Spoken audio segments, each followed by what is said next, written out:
for the celebration of life that's going to take place at the high school here in a little bit. But in the days and the months and the years ahead, as they have laid to rest their young daughter. And God, I just pray that this serves as a great reminder to all of us that life is fragile, that life is fleeting, and that we truly need to pay attention to what matters the most in this life. So God, I pray for the family, not just tonight, but moving forward.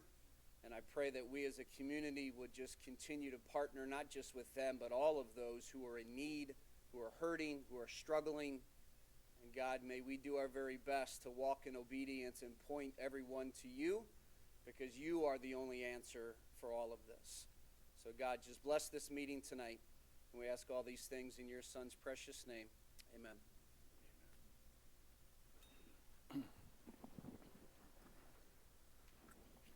Next on the agenda, I need approval of the agenda. Make a motion to approve tonight's agenda. Support. See no discussion, please take the roll. Ms. Hirschberger? Mr. Gore? Aye. Mr. Bruning? Aye. Mr. Stump? Aye. Ms. Janasek? Aye. Montre is absent. Hirschberger votes aye. Mr. Pryor? Aye. Motion carries. Next on the agenda, committee recommends to approve and place on file A, minutes from the July 21st, 2026 regular meeting of the Bedford Township Board. B, minutes from the July 22nd, 2026 special meeting of the Bedford Township Board. C, balance sheet and revenue expense report for the period ending June 30th, 2026. Accept with regret the resignation of Sherry McCormick from the Board of Zoning Appeals. E, accept with regret the resignation of Zachary Zolarek from the Bedford Township Fire Department. Need a motion? Motion to approve tonight's consent agenda. Support. We have support. Please take the roll, Ms. Hirschberger. Mr. Gore? Aye. Mr. Bruning? Aye. Mr. Stump? Aye. Ms. Janasek? Aye. Hirschberger votes aye. Mr. Pryor? Aye, motion carries. Next up, Monroe County Sheriff Department, Officer Quinn. Good evening, everybody. The last time I was here to present the stats for Bedford Township, I talked about the real-time dashboard that we have in the patrol cars regarding traffic complaints.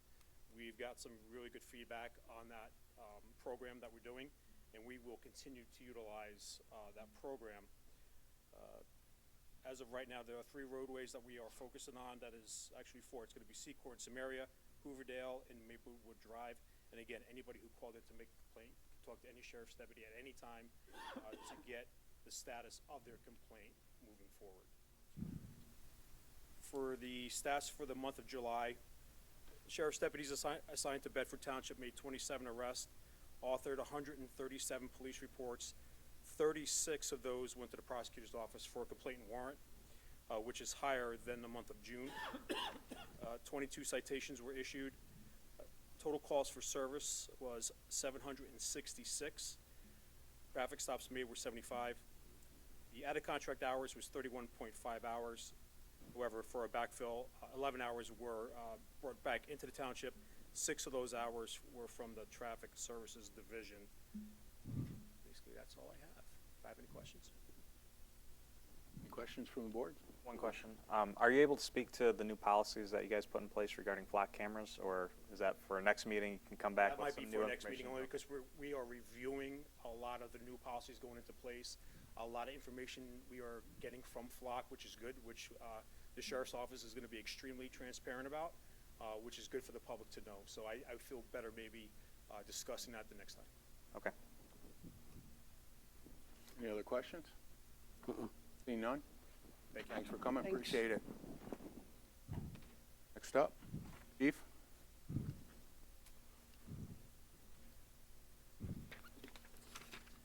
Okay, good evening. If you go to the first page of the report, incident breakdown, those are going to be pretty normal from what we're seeing from month to month. Nothing unusual, nothing stood out there. I don't believe we had a large storm that came through. We did have 10 some type of utility lines that were down, but that's not unusual for these months in the summertime. For the overlapping incidents, 92 times we were extended to our resources, then 29 times we overextended our resources in July. 40 transports, that is pretty normal for us, most of which are going to Toledo Hospital. Training is 168 hours for the month of July. We typically do not do monthly training in July. We give that as a month off, so that's why that number is a little bit lower than what you typically see. Mutual aid into the township, we had 302 hours, and then out of the township, 436 hours. July inspections, pretty normal for what we see. Our inspector were on vacation for a couple weeks in July, so that's why that number is a little bit lower than usual.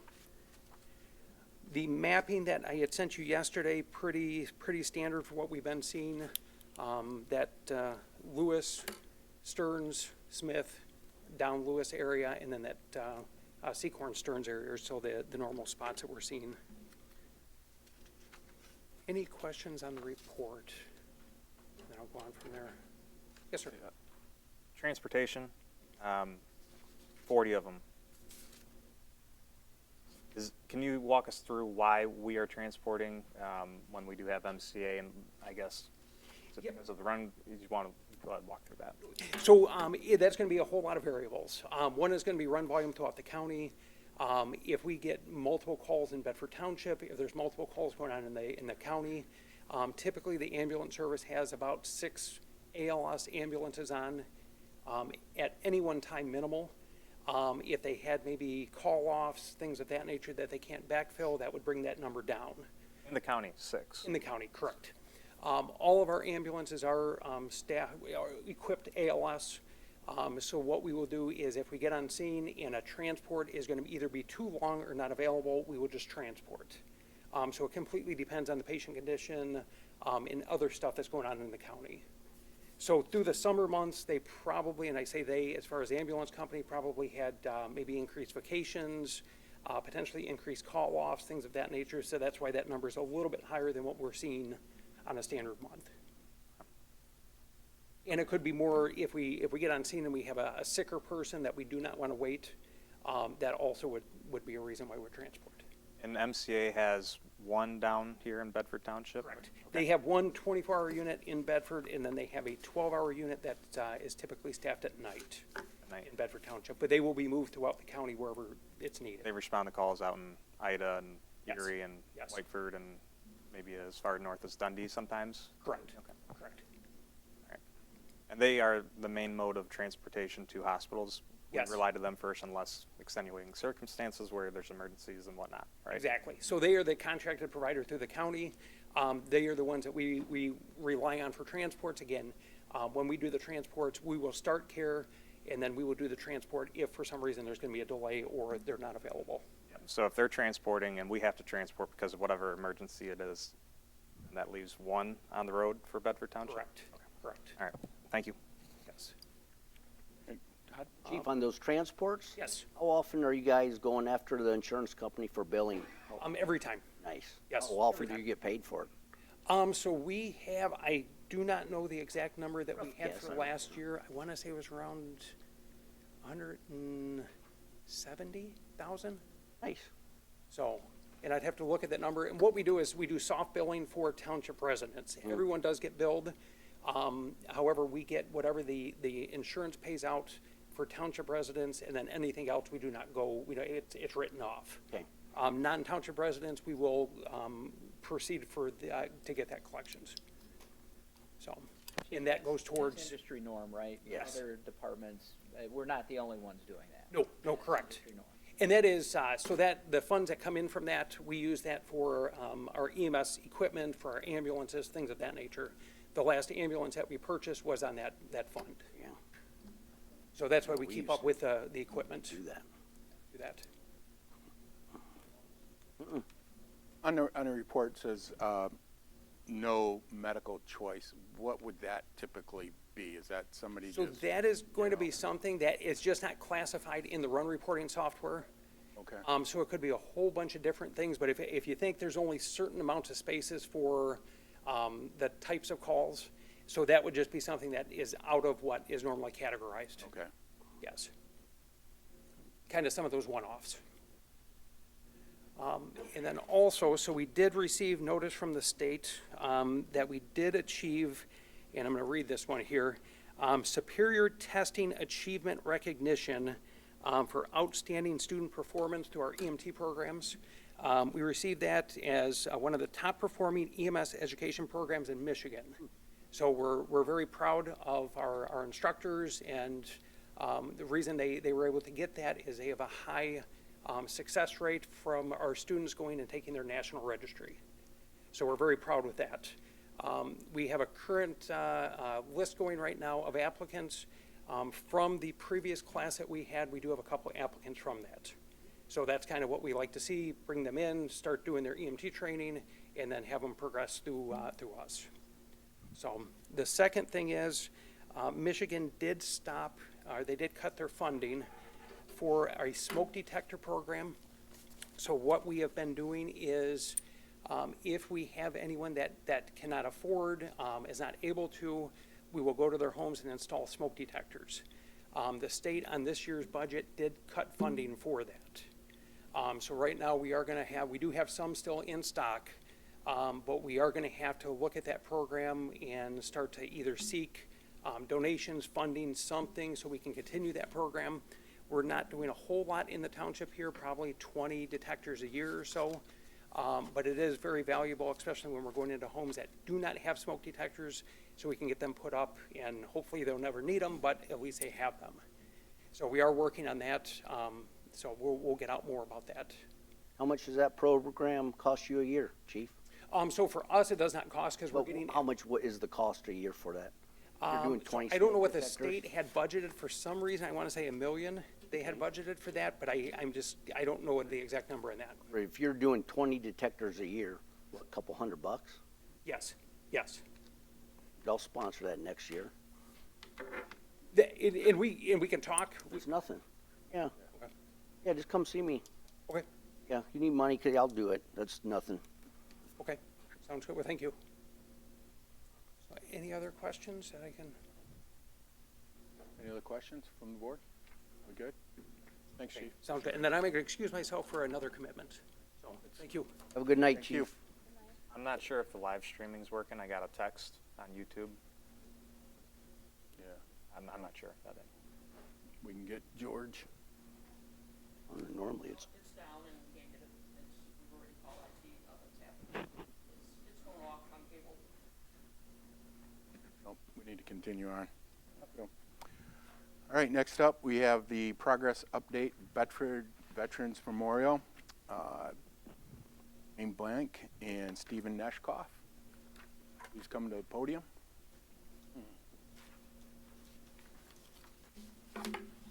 Hi, my name is Wayne Blank. I'm an Air Force veteran from 67 to 71. Back then, we had wooden planes and bottle rockets. Now the whole thing has changed a lot. Just address the whole board. Yeah. Oh, okay. But I am here tonight to talk about a veterans monument that we have been working on for over a year. We've had a lot of meetings where it's not something we just push through right away. So we are to the point that we will be taking donations and we will be coming up with our architect's drawings, which we have a volunteer architect. We have volunteer cement workers. We have volunteer electrical. We have volunteers for every job that's going to go on here. So it's going, and we've also had a good input for granite monuments, a very good input, that this whole thing is going to cost probably $65,000. We've already we've gotten $25,000 from the state through Will Bruck, and we've had almost $2,000 in just in-kind donations that have been given to us. Not to us, but it's going through Bedford Vet Center. Going through them, you can get a tax write-off because they are a 501c3. So everybody get their wallets out and go over to the Bedford Vet Center and start shucking money for us. So we're planning on getting this done by Memorial Day next year. And we would like to have a parade in our final ceremony at that point. But before I go any farther, how many veterans we got here? Why don't you guys stand up? Stand up. Oh, come on, you can still stand up. I'd like to get a round of applause for them. You know, these guys put their life on the line. They went off to do various things. Of course, they're not all combat troopers or, members of the service, but it takes a lot of support people. Like I was in nuclear weapons. I didn't go to Vietnam. I was in during Vietnam, but it takes a lot of support people. Approximately 10 support for every combat veteran. So it's a whole mixture of jobs and things that you do. But when we come together as veterans, we speak together. We are not going to take the back seat to anybody. There's less than 2% of us in the United States that serve. And we need those people. They're leaders, they're trained, they're people that have been put on the line, they make decisions, and we get things done. And that's what we've come together with these veterans on the committee this year. Like I said, we've been meeting for quite a while, but we got things done to this point, and we are not going to stop. We're going to start doing donation and fundraisers and things like that. So everything is moving at warp speed as far as we're considered.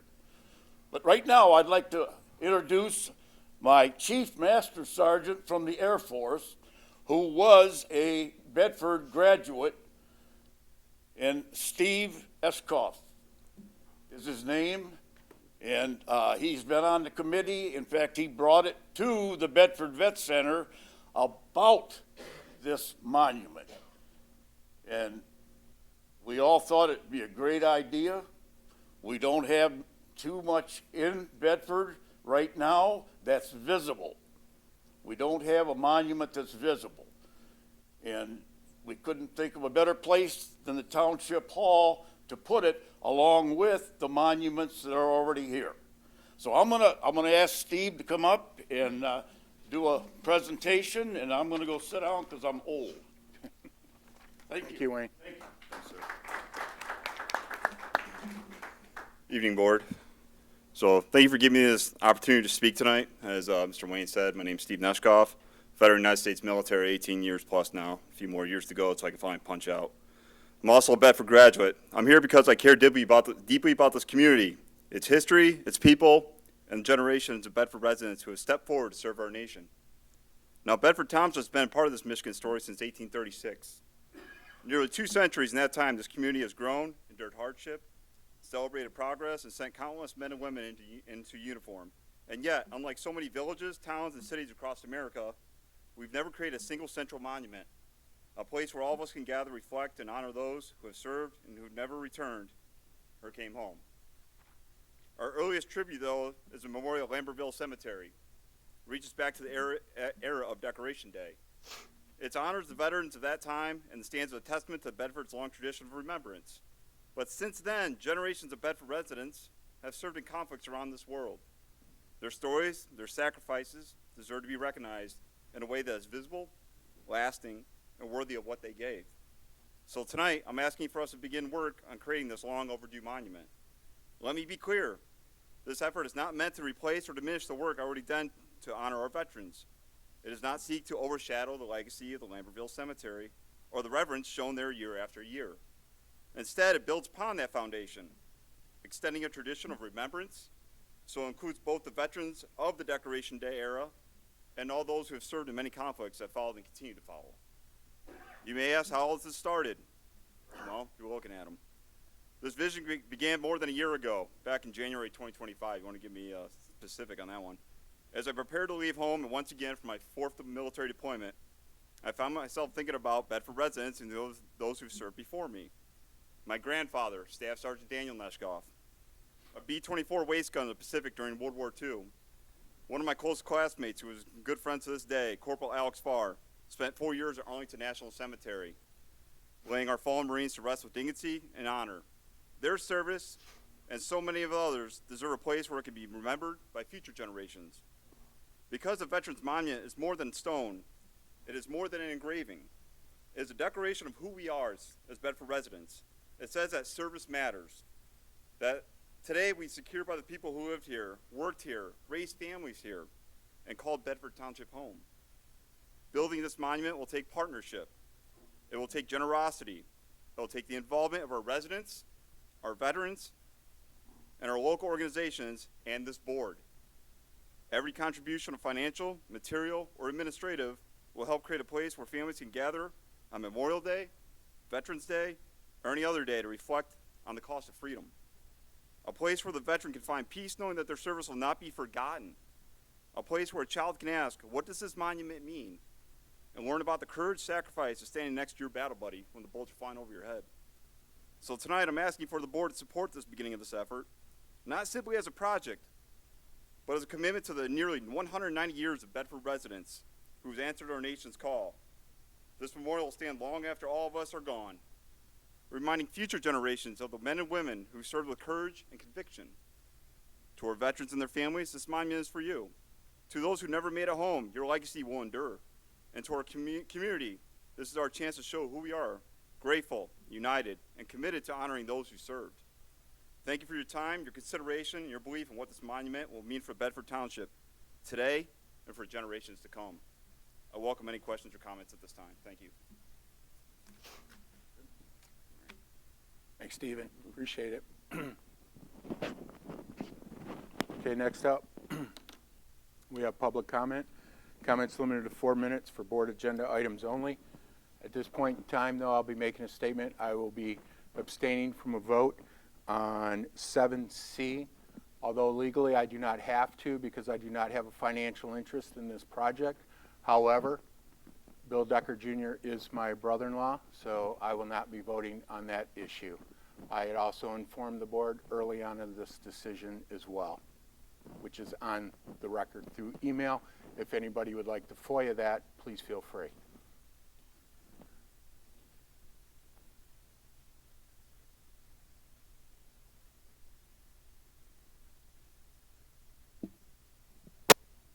Hello, my name is Mike Malone. I want to comment on, is it 7G on the election workers' pay. I just found out about this today that Trudy is evidently going forward a pay increase for being an election worker. I'm an election worker. I'm a chairperson. I didn't realize what the pay was till today. I do it not for the pay. I do it because I enjoy talking to people. I enjoy helping our community. Being a chairperson, we have a lot of responsibility. It's certainly not worth the pay we receive right now. I'm not exactly sure on what increases that are coming forward with this, but I'm going to tell you it's needed from an election worker standpoint. We have a lot of responsibilities, and we have a lot of people that are possibly going to be calling it quits, retiring. It's hard to get people to come in and do this job. You want qualified people, or not qualified, but people with some common sense. There's a lot of responsibility. I encourage everyone here to come in on election night and see how Trudy runs an election. Come out to the poll. Be out there at 6 o'clock in the morning with me, setting up the tabulators and the computer, the poll book and everything. And there's a lot of stuff that goes into this. So I just found out today I supposedly make $19 an hour. Well, that's great pay if you're a young person. I'm 60 years old. It's not very good pay, but I don't do it for the pay. But in order for Trudy to get people in here to work as an election worker, you got to pay them something.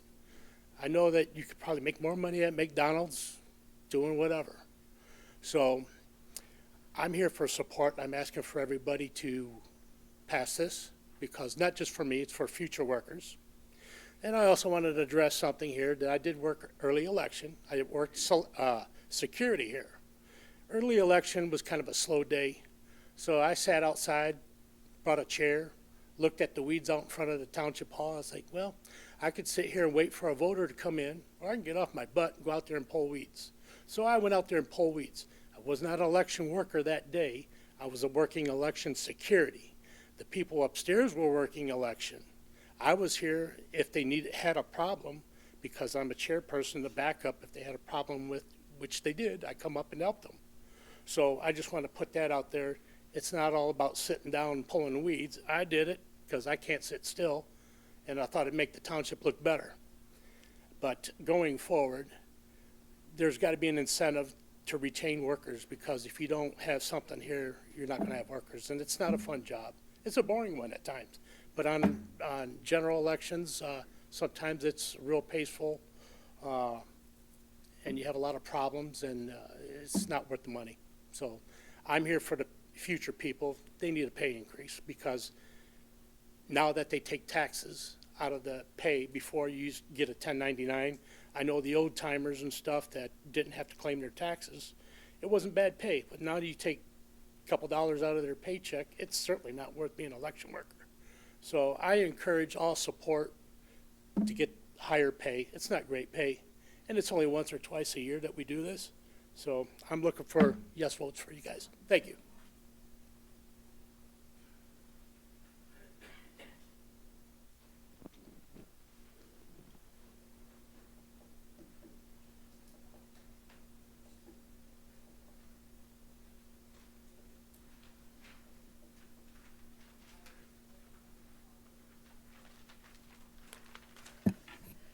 Gail from Temperance.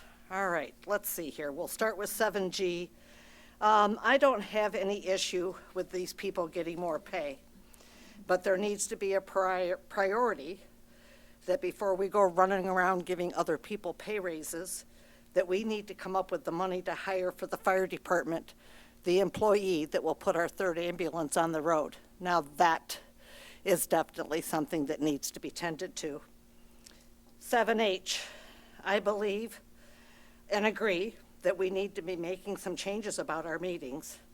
We need to allow separate comment time in regards to the presentations, and then we open up for the agenda, and we get that running list of unfinished business instead of it being tossed aside and left to be forgotten. As far as 7I, a township employee picnic, you've got to be joking. How many more days do you people need to have off? You need to be here, because the people that see that Taj Mahal in the back are going to have 2 cents to give you when they make the tour and they realize that we've spent almost $4 million on it. So you want to have an employee picnic, do what everybody else in the world does, pick a Saturday or a Sunday and get together. There certainly should be no even excuse to take a holiday day or personal time to cover the pay for that. As far as 7C, caution your vote. I voiced my concerns at planning. One of the major focuses on that is what the people on the Ohio side are going to be doing to the back of that. So we have the front side on Smith, and the back side touches into Ohio. The Eagles sit right where it crosses. So despite what we may do on our side, and it was never addressed at planning, is what will happen on the Ohio side. There needs to be some sort of a collaborative that's put in effect first, and then talk about where your house is. But they should back up a whole lot, even though they're hanging over the subdivision that goes to the east side of it. There really should be some caution taken for that. We were told that the reason for such a development is to provide the much-needed housing. Some of that housing is going to be in the millions of dollars. That's not needed housing. The needed housing is in the $20,000, $30,000, and $40,000 ranges. As far as 7C goes, I'm not opposed to any veteran. I'm not opposed to anything anybody has ever done. My family is full. They covered every aspect of it. But I cannot advocate the project as it is proposed at this time. The focus needs to be to fix the memorial that's there first, and then rally to get the monies to put up the new one. It's not that we don't have already a monument. We do. It's there, and that should serve sufficiently. The police have lacked their monument that was promised to them several years ago. So it's not complete here. We don't have the police monument up yet. So I would think before we take any, and there should not be any public monies, at least not township monies, to be put into this project whatsoever, and that includes maintenance men or anybody else, because that happened at the last one. So it's not that I'm opposed, it just should not be a priority right now until we get the rest of these things taken care of. We have an awful lot of issues in this township. This is just a touch of some of the stuff that need to be taken care of, that needs to be put back in place. We need to fix the methods of madness that we handle our meetings here. I mean, our Open Meetings Act has been violated, so thank you.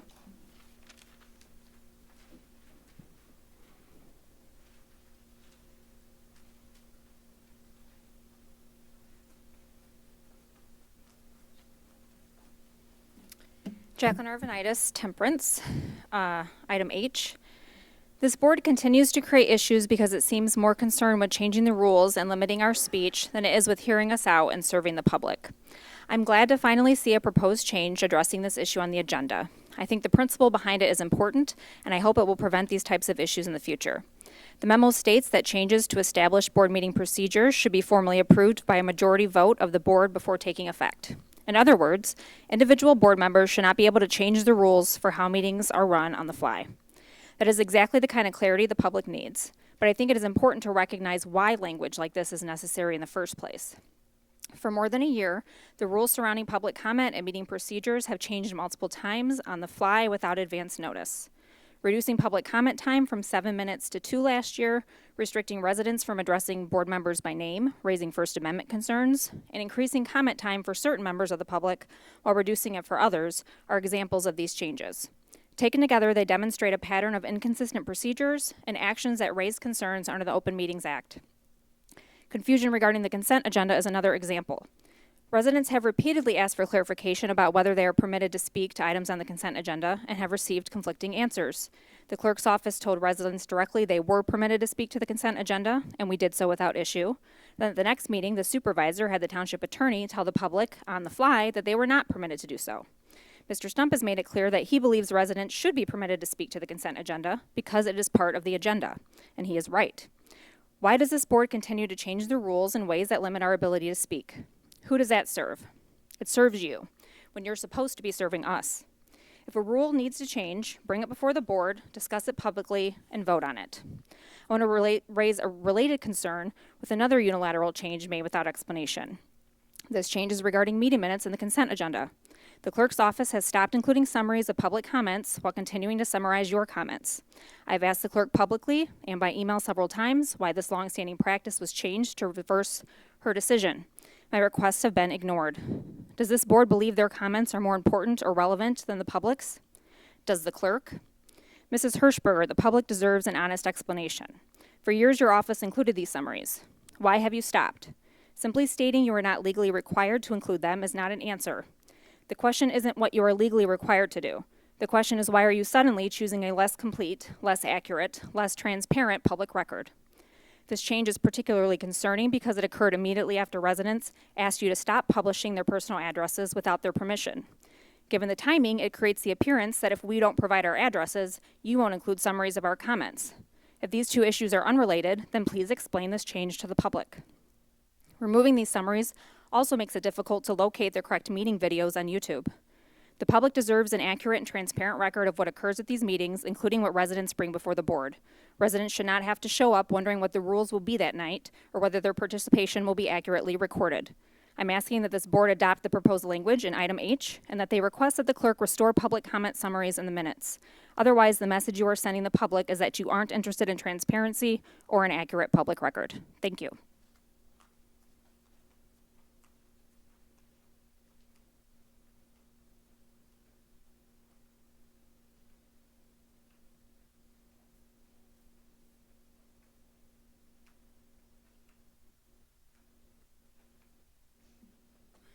Karen Lambertville, 7G and 3 minutes in the consent agenda. I agree with Trustee Stump's assessment recorded as board comment in the 721 minutes that Bedford residents can have confidence in the integrity of our local elections as administered by our clerk. As an election inspector, I've witnessed the safeguards protecting our elections against fraud. I must respectfully and strongly disagree, however, with Trustee Stump's claim that Clerk Hirschberger has no responsibility to comment on the integrity of our elections more broadly. Bedford residents are profoundly affected by elections at the state and national levels. We are, of course, represented and governed by the officials elected and the laws enacted as a result. Clerk Hirschberger, as our elections expert, is well versed in state election procedures and practices, with professional training on administering elections paid for by our tax dollars. She is therefore best positioned, and her role bears responsibility to inform and assure Bedford residents that all our state's election officials are governed and operate under the same required practices and procedures she follows in Bedford. All are overseen, checked, certified by the bipartisan Michigan Board of Canvassers. It has been documented and adjudicated over and over again that our elections are free and fair. Clerk Hirschberger was asked repeatedly to comment on election integrity given Trustee Bruning's social media posts falsely claiming election fraud. Her responsibility to inform is now even greater given further false board comment made on 7/21. After Trustee Stump claimed our clerk had no responsibility to broadly inform, Trustee Gore validated Bruning's false fraud claims, stating that over 6,000 non-citizens were on the voter rolls in New Jersey, which he falsely explicitly linked to Democrats, implying Democrat wrongdoing when it was actually Democrat transparency that brought the problem to light. Trustee Gore falsely implied a huge non-citizen effort to fraudulently vote.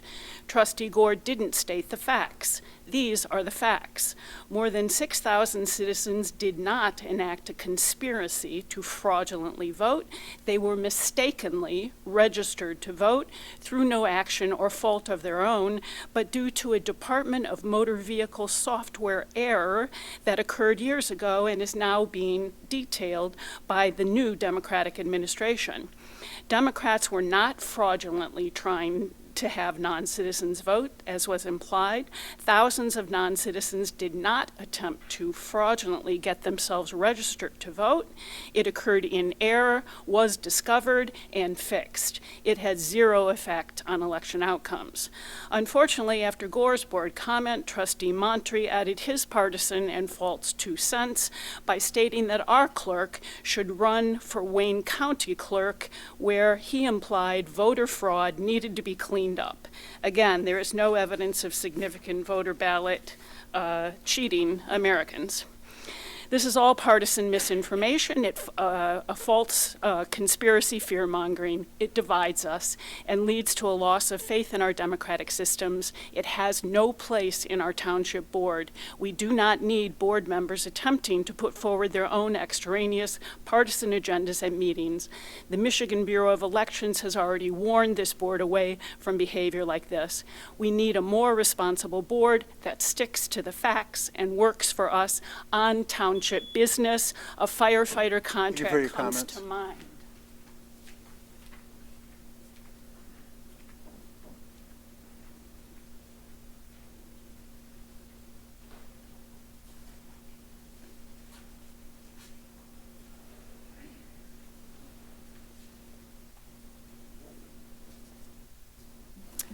Good evening, Cynthia Vincent, Temperance.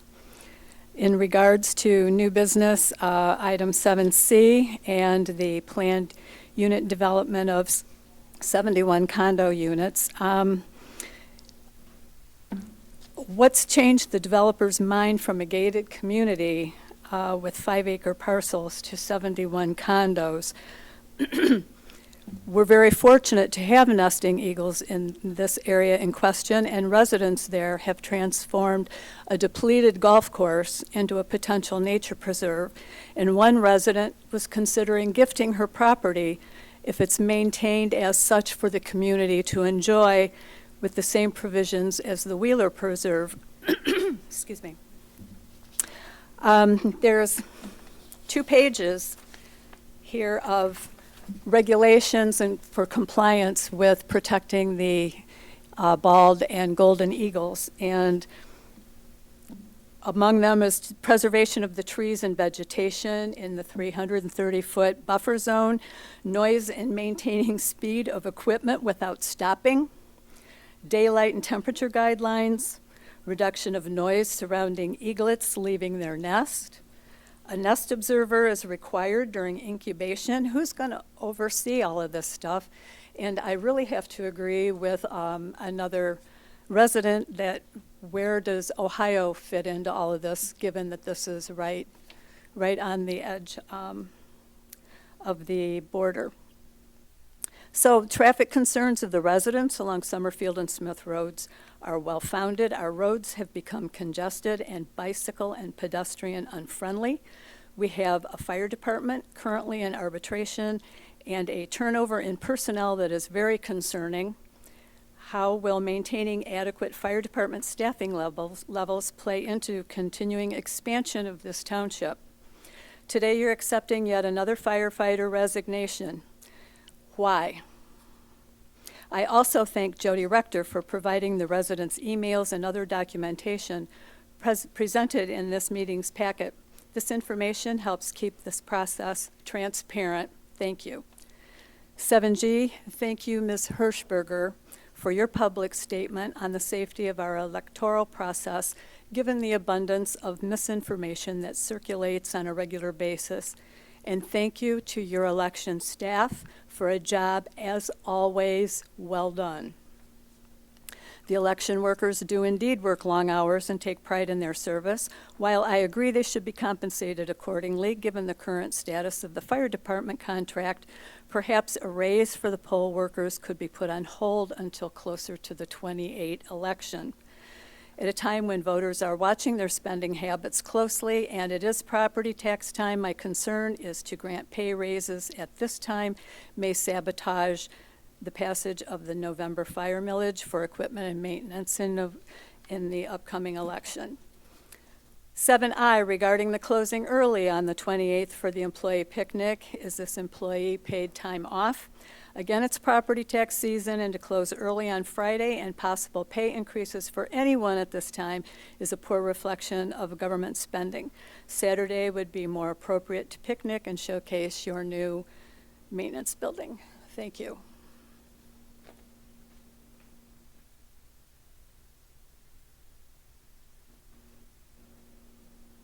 Any further public comment before we move on?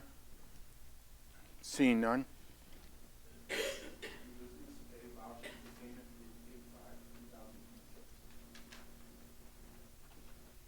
I'd like to make a motion the following vouchers be approved for payment. General Fund, $77,420.35. Fire Fund, $17,206.73. Downtown Development Authority, $96.52. Library Fund, $172,497.19. Township Improvement Revolving Fund, $2,500. Building Department, $6,143.21. Pure O&M Fund, $1,618.07. Construction Escrow, $736.35. For a grand total of $278,218.42. Support.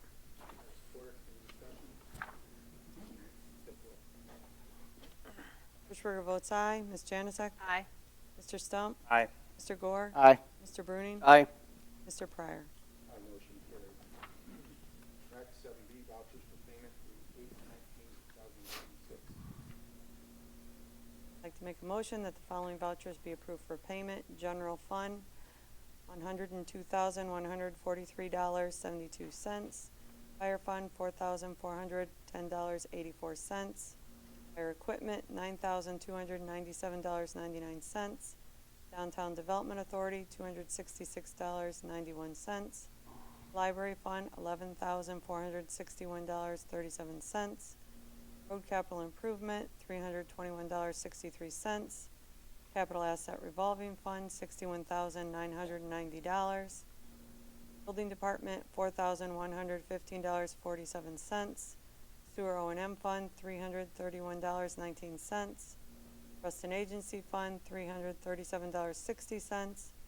Special Assessment Debt Service, $621.60, for a grand total of $195,298.32. Support. Support discussion? Ms. Berger votes aye. Ms. Janusik? Aye. Mr. Bruning? Aye. Mr. Stump? Aye. Mr. Gore? Aye. Mr. Pryor? Motion carries. 7C, request for preliminary PUD approval for Ravine Utes 871 condominium. YouTube is back up and running. YouTube is back up and running.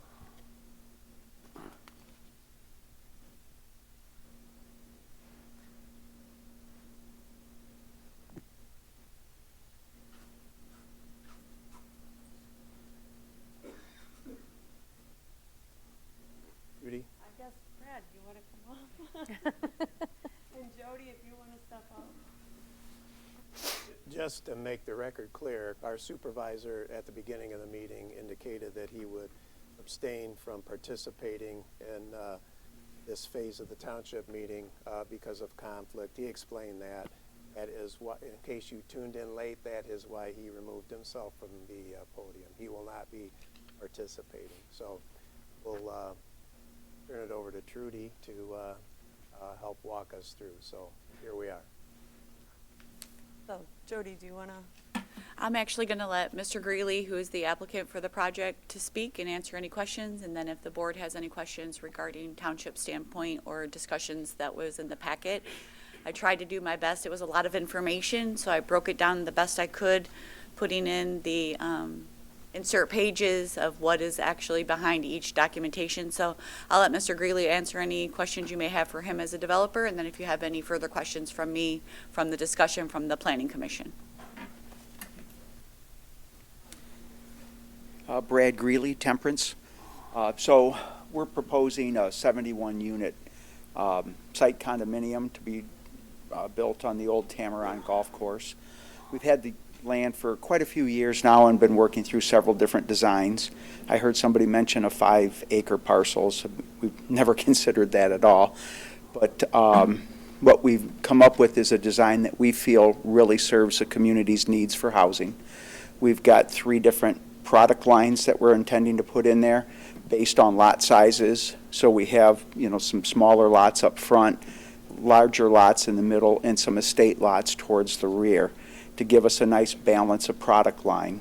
And we feel that this is really going to help housing in the township because even though some of the homes are going to carry a heavy price tag, when somebody moves into that home, they're obviously going to sell their existing home, which is going to increase the housing stock at a lower price point than what we're building at. So we feel that, we've come up with a really nice design that protects some of the wetlands and the nice natural areas in the back, and really puts the homes in the front, in the upland part of the property.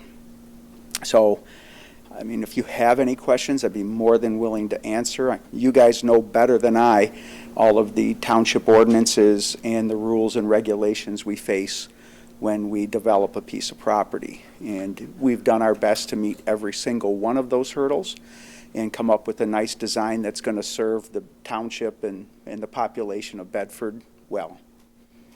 Okay. Jody, I have a question for you before I open up the question. Can you just explain how the preliminary PUD works? Because that's the phase we're in right now. Yes, it's very preliminary. By ordinance, and my apologies, I did not provide the PUD ordinance. But when you read the ordinance for the plan unit development, there are standards that they have to meet by ordinance. And when you get to the preliminary stage, it's very preliminary. It actually states by ordinance a general conceptual overview of the proposed PUD project, which they have provided by the overlay of the proposed layout, sufficient for a public hearing to be held, which was held at the Planning Commission on July 22nd. And then when the Township Planning Commission, they make a recommendation to the Township Board, and the Township Board is to consider the approval. It is detailed engineering plans are not desired or required. And the reason that is because this is a concept of the plan. Is the layout desirable? The number of homes? Can it, the property, it's 40 plus acres, can it sustain? There are some wetlands on the plan that is shown. They are preserving that area. They have preserved the area where the eagle's nest is, and I do believe I provided the information that was provided by the applicant. So at this standpoint, this process is very conceptual. They don't have official approvals from anyone, and they're not required to. There's no engineering details. It's a very basic concept of a layout, how many proposed units they could feasibly, by the density of the property. By ordinance, they're required 30% open space. So you will see with a condominium project, there is a buffer around the perimeter of 35 feet from the building units. And then, of course, there's the natural area that's designed on the plan. They try to keep some open space. They have their detention ponds that still have to be designed. The road commission will still weigh in. I know they're working on a traffic study with the road commission. I did speak to Mr. Wilhelm Bryan from the road commission today. He advised that he had provided them with comments. He has not received an updated. Moving forward, they will have to design the front entrance of the ingress egress for whatever the road commission determines by the traffic study, and that was a lengthy discussion at the planning commission level because the peak hours is going to be the morning and the afternoon, and that's what the road commission is going to look at. The road commission is not going to say, well, this site will hold 100 homes, or this site is feasible for 200 or only 50 homes. That's going to be the number of traffic on Smith Road. So that's going to be still yet determined. The drain commission gave preliminary review, however, still has not reviewed the concept as well. Those are, once the engineering details all come into play, the fire department will review it again, the road commission will review it again, the township engineer will review it, and so will the drain commission for soil erosion and drainage and stormwater. Once those engineering details come into play, it will then require, for a final PUD, it will require another public hearing, so all the neighbors will be notified again. It will go to the planning commission, and those detailed engineer drawings will then be reviewed for the final PUD and the site plan. They will have to address all comments, even if they resubmit, if there's any comments, they will not move forward to the planning commission until it's an approval letter.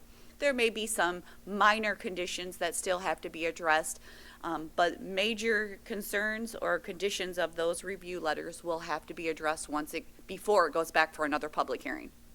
And then it actually goes through a rezoning process, which will be rezoned to a plan unit development, remaining the underlining zoning of R2A single family. There will be no additional changes to the PUD. Thank you. Does that answer enough Yes. question of that part? If you have any other further questions, yes. We spoke earlier, and correct me if I'm wrong, if they had not gone the PUD route, there have ever been a public hearing? No, if they went through a platted process for a tentative preliminary plat, there would have not been a public hearing, the public would have not been notified, and I believe at that point, this project would be moving forward with a tentative preliminary plat with similar layout, except the units would actually go property line to property line. So where they have the 35-foot buffer around the perimeter, that would not be required with a plat. There would be property line to property line lots and not individual units. There was one other thing. After I spoke with you, I did call the road commission, and the safety study, the road study, they did take into consideration, because we had talked about it, right, about the roundabout isn't there yet, and I asked them, okay, well, hey, is that going to change the findings? And what they told me was that their algorithm that they put in, and however they work at the formula, that they have already taken into account the roundabout and the numbers and the traffic that would come from that roundabout. And then he said that it wouldn't change what they have given you. I don't know if you've seen what they've given you yet or not, but he said that that's basically, it's not going to go any further than what they've already given you based off of the numbers that they got with their formula. I'd have to defer to my engineering firm for that. That's a little above my pay grade. Okay, mine too. But I will say they are working, and there were some comments in the email chain from the road commission about their tentative investigation of what the traffic study has provided them. I believe there might be some additional, maybe acceleration, deceleration lanes. There might be a requirement. So those will come with the next set. They will not be able to get connection to Smith Road because it is a section line road under the jurisdiction of the road commission. They will have to work with the road commission on that connection. Any other questions? Yeah, why go PUD and not the platted subdivision? Was it cost effective to do a PUD? Well, with this property, we've chosen the PUD method as opposed to platting because the creek behind the house, even though it drains probably half of Bedford Township, that section is not a public drain. So it allows us the ability to move into a PUD as opposed to platting, which does have some negative effects on us. It's a little longer process, a little more expensive process. And I know they say 71 condominiums, but it's not a tradition. These are single-family homes. That's correct. It's all going to be single-family homes, kind of what you see in our Adler Estates subdivision, what you see in the Summerfield Woods subdivision. Summerland is all a PUD. So you're going to get, it's not going to be shared wall units. It's all going to be, to the eye, single-family homes. I do have some concerns about only one ingress and egress. That does concern me. I mean, I bought my house 28 years ago and it was a dead-end street into a cornfield. Yep. Now there's a subdivision there. Okay? Half the size of this, there's three, one off of Chanson Valley, one off of Smith, and now off of my street, it's no longer a dead end, it's a road into the subdivision. We actually looked at, and our initial plan had a tie-in to Centennial, which I believe would be good planning. Most people would tell you that's good planning, but the road commission did not want the public to private connection. And then usually when we start to bring those kind of things up, the existing subdivision gets real protective about their subdivision and does not want the connection. So without trying to fight the road commission and without trying to fight the people in Centennial over a connection, we thought it best to eliminate that. And it's multiple boards ago, they kind of came up with a hard cap of, I think it's 99 or 100 lots on a single entrance, and we felt we were very far under that number so that we could still go with the single entrance. That's completely, I'm asking, completely out of our purview with the road commission on what they would require you, how many ingress and egress, like that is solely on the road commission. No, that was a Bedford Township. I'm a little older than some of you, but there was discussion years ago about what the cap is on. No, I mean, I guess Jody, could you? You're talking about the connection for the ingress egress from connection to other subdivisions, correct? Yes. That came around when we were looking at private to public, and at that time, the road commission had determined, if you look at some of the, in my time here, the subdivisions and the PUDs that had come through, Adler Estates being one of them, there is pedestrian traffic that can cross from Canterbury, I had to think of the subdivision, Canterbury into Adler, but there is no road connection. If you look at North River Villas, right now there is connection because it's their only means of ingress egress, but eventually that connection is to go away and their main access will be off Jackman Road. So there are other locations that have only one means of ingress egress, even if there is pedestrian traffic, sidewalks to be able to get through, or bikes, but not vehicular. I know, Joe, you mentioned the one means of ingress egress, and I did look because that was a comment and question at the Planning Commission level. And Monterey Estates is a PUD condominium project off of Stearns Road, and it has 61 units. It's a 20-acre parcel, and it has one means of ingress egress with a loop. That has been already through the final process of Phase 3. So you will see that completely built out, as it is a single loop that goes around, and that is 61 units. And then preferring that to a platted subdivision. The neighboring subdivision of Centennial is 119 single-family units, and that has one means of ingress egress as well. So I did look into those because it was a concern of the public of having one means of ingress egress. So I did try to look at other ones in the vicinity of it, of the density.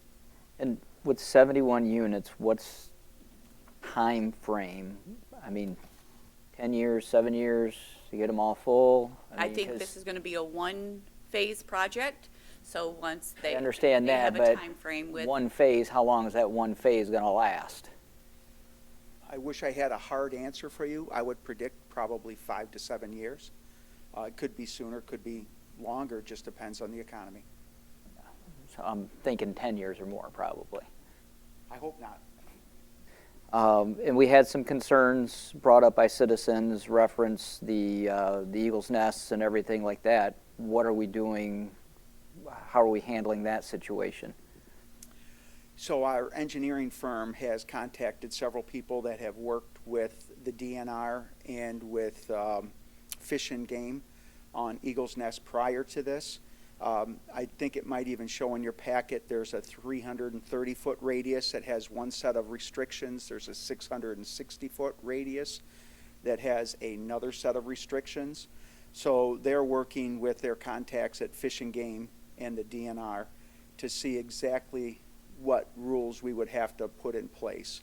For construction of the subdivision, it doesn't look like anything, but I believe the two homes that are on the end of that peninsula might have to have some regulations put on the lots themselves, where they might be restricted in building their homes to certain times of the year because they fall within the 660-foot radius, where that would, be a little disruptive. So they're looking at that, and I've instructed our engineering firm to, if we need to, that we'll put a deed restriction on those two sites that, depending on time frame and whatnot, they wouldn't be able to do any work on those lots at certain times. We've heard some talk about Ohio, the state line and everything like that, and I drove down Alexis Road, however you want to look at it, and it looks to me like Washington Local Schools is doing something with the old clubhouse. That's our understanding as well. Originally, I believe it was going to be another school. I think that has been tabled for now. I don't have any additional information on that. I believe they're just using it for storage of maintenance equipment at this point in time, but I couldn't speak to what they'll do in the future. So the lot you guys are working on right now the property size is just shy of 50 acres, but you're only using 23, 24 acres. Yes. What's going to happen with the other? So the rest of that's going to be open space. It'll be deeded open space that every member of the subdivision will own 1/71st of that property. We have had discussions with the neighbor, and that's going to be something that we're going to be, fleshing out going forward with the township and with, legal advice of how much authority we could give them to use that property. But our intention is to allow one of the neighbors to use that property. They currently maintain it with walking trails, and they've done a nice job of keeping it neat and clean and orderly. So our intention is to use that open space as just what it says, open space, but allow one particular neighbor access to it from adjoining property. I'm assuming this is going to be an HOA community. This is going to be an HOA, yes. It's a whole another list of nightmares there, but because this is going to be, the HOA will have to take care of the roads, not the road commission or anything That's like correct. that. That's correct. And the township would be responsible for the roads. No. Okay. Good.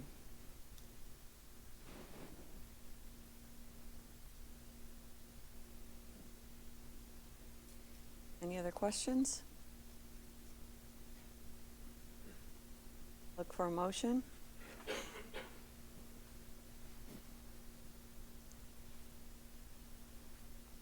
I will make a motion to approve the preliminary PUD approval for Ravine View Estates for 71 condominium units as presented.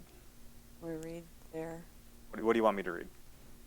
The subject parcel? Page 6. Page 6? Page 6, very bottom, the motion. Like actually page 6, like 1, 2, 3, 4, 5. No. Planning Commission minutes. Okay, so page 6 is 3. Yeah. Okay. Oh, the whole thing? Why did I pick this one? There you go. Okay. I will make the motion to grant the request for a preliminary approval for a 71 planned unit development for Ravine View Estates on parcel number 5802-104-023-07, located on the south side of Smith Road, west of Summerfield Road, conditioned upon addressing all issues and obtaining approval from the reviewing agencies, including the MCDC, MCRC, Manick and Smith Group, and the Fire Department review letters, and prior to any final PUD consideration. The applicant shall prepare a PUD agreement, and all necessary condominium documents shall be submitted and approved by the township attorney. The special assessment district for the street lighting shall be entered into between the township and the developer. All color scheme, building materials, and building rendering shall be submitted, and a landscaping and buffering plan shall be submitted. A condominium association shall be established and shall provide a draft of the bylaw language for the common areas with the PUD. Support. Bill, just a point of order. So there's 2 members not voting today. So do we still just need a majority or supermajority, or? Since this is not a rezoning, it is an approval of a preliminary PUD. Does not require 4 votes. Four votes would be required for a rezoning. So this vote to pass, for the motion to pass, you require a majority of the quorum. You have a 5-member quorum here acting on this agenda item. It would require 3 affirmative votes to pass. We're just approving or potentially approving the preliminary stuff. We still got a lot of hoops to jump through, a long ways to go. And it can be stopped at road commission, at drain commission, and things of that nature. Long ways to go on this, including a rezoning, which will require 4 affirmative votes. So yes, this is basically, we're within that first step after the Planning Commission public hearing has to come here. So lot of work left to be done on this. Okay, thank you. Welcome. That's why I wanted him to read the motion like they approve, because it does have all those conditions in it before it comes to the next step. Any other questions? Mr. Stump? Aye. Ms. Janasek? Aye. Mr. Gore? Aye. Mr. Bruning? No. Hirschberger votes aye. Mr. Pryor abstained. Motion passes.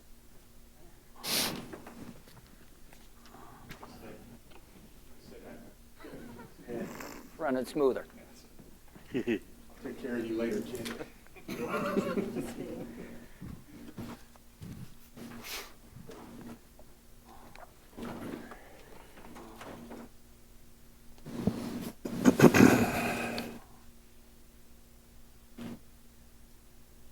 Okay, next up we have 7D, approve a resolution for a charitable gaming license for Bedford High School senior send-off. Josh, or do you want? Okay. Didn't know which one you wanted to take it. Bedford High School senior send-off is asking for a charitable gaming license, and we need to recognize that they are a nonprofit organization. They provided a copy of their IRS status letter, articles of incorporation, bylaws, and revenue and expenditure statement. Is your mic on? Nope, it is now. The Bedford High School send-off for charitable gaming license, and recognize that they are a nonprofit organization. They provided a copy of their IRS status letter, articles of incorporation, bylaws, and a revenue and expenditure statement. And if there's no questions, I have a motion. Amy Bissell, who was on the school board, I think was who initiated this. She sent me something. She wasn't able to be here. She just wanted me to read it on her behalf, if that's all right. She said that this annual event was originally run by the Bedford Alumni Association, parents, and community members. This year, however, the Alumni Association is handing the tradition over to Bedford Senior Send-Off Organization to carry it forward. The Bedford Senior Send-Off is a dedicated 501c3, a nonprofit organization that organizes safe, drug-free, and alcohol-free graduation night parties, local fundraisers, and community events for graduating high school seniors. We appreciate your consideration in approving this historic raffle for our graduating seniors. So that was from Amy. Unfortunately, she wasn't able to be here, but that's all I got. If there's nothing else, I'd like to make a motion to approve the resolution for charitable gaming license and recognize Bedford High School Senior Send-Off as a nonprofit organization as presented. Support. We have support. Any further discussion? Who Seeing none? supported? Sorry.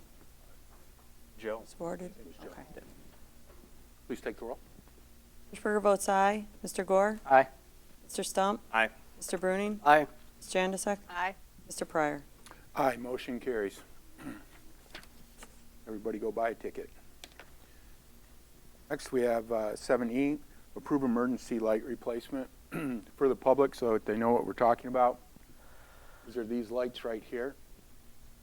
They are the original with the building.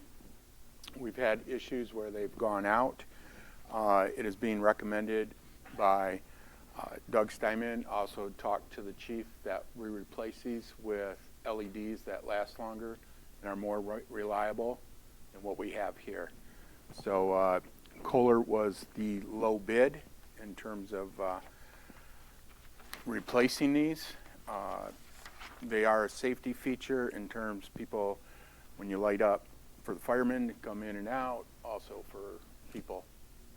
So to me, it's a worthwhile improvement, and that's where we're at with it. Any questions or? Okay, if I could get a motion. I'll make a motion that we approve the emergency light replacement utilizing Kohler Electric in the amount of $4,390, with the expense to be paid from account 101-265-930.000, maintenance, service B&G. I have support. Support. We have support. Please take the roll, Ms. Hirschberger. Mr. Bruning? Aye. Ms. Jandisek? Aye. Mr. Gore? Aye. Mr. Stump? Aye. Hirschberger votes aye. Mr. Pryor? Aye, motion carries. We'll get on that right away. Next we have is approve Mannequin Smith recommendation for Township Hall and Library parking lot, maintenance and repair. We had put this repair off until after we finished the building because we were tearing things up, having equipment on there and so on. So this is also for the library parking lot. Mannequin Smith had come out and said what we need is to seal and to do the cracks, and also if you drive in the parking lot you will see how bad the catch basins are. So what they have to do, and the reason why this is more costly, because those catch basins have to be cut out and then you have to replace it and then you get a new ring around it. You have to either concrete or asphalt around it. The low bid was from Bergman at $41,555. That is what Mannequin Smith recommended. We also talked to the company, feel pretty comfortable with them. I did talk to one of the references. Like with a lot of construction companies, sometimes scheduling can be a little difficult at times, but other than that, they seem to be a good company. And if you have any questions.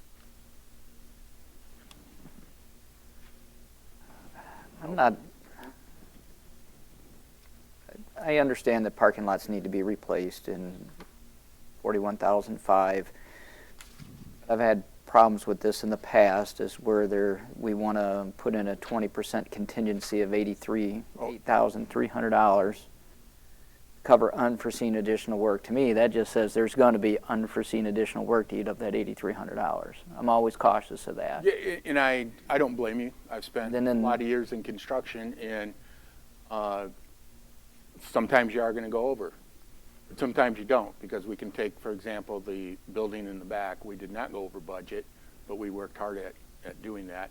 And then the we could strike that out there, and if we have a change order, we can come to the board, or if you want to cut that in half and have some of it there. I'm not anticipating a lot of problems because the lines and everything are good. We're not tearing out the whole thing. It's just like what we did earlier on the one catch basin out front. So another 12.5 for project oversight and engineering fees. Possibility. Yeah. Right. So now we're up an additional. Oh, yeah. 20,800 for almost a total of 65,000 on this project, or 62,000. Mind you, I mean, we don't have to have an engineer, but the engineer is basically, that's your insurance policy to make sure that it's done right. We don't have an engineer on staff, so that's where we're at with that. Had parking lot work done in the past, and I don't recall ever seeing an engineering oversight and engineering fee. Well, we did it on the pickleball courts, which is a little different than a parking lot, but that's up to this board. I mean, What happens if we don't have the engineers there and something goes wrong? Is it on us if something goes wrong? Oh, yeah, it'll and be, the engineers are there, it's well, on- I would then go after the company. I'd also have Dennis Kohler taking a look at it as well. I deal with construction companies pretty well. I think Trudy and Krista will attest to that. We just take on that liability, and then we just have to, if there's an issue, I have to deal with the contractor. Say, hey, this is what's going on. So it's one doesn't half the other. So the engineering firm is another installation of protection in a way if something goes wrong? That's basically all it truly is. Because, I mean, once they go in, they tear it out, and we did this before when we had patchwork. We didn't have an engineer oversee it. So when we did the first one, is that Manick and Smith was already overseeing the building in the back, so they checked it for us. So, but it's up to this board. I mean,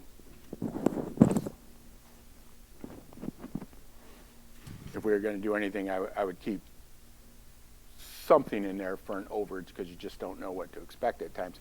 We're not doing a mill and fill where we're tearing up the whole parking lot.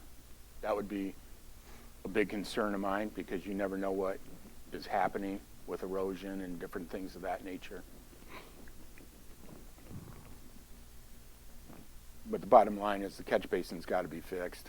Okay, we can't continue on with them like they are. If the board would want to get a hard quote on the engineering, I can certainly do that as well. When do they want to get started on this project? They would like to be starting it either later September, early October, while we still got decent weather.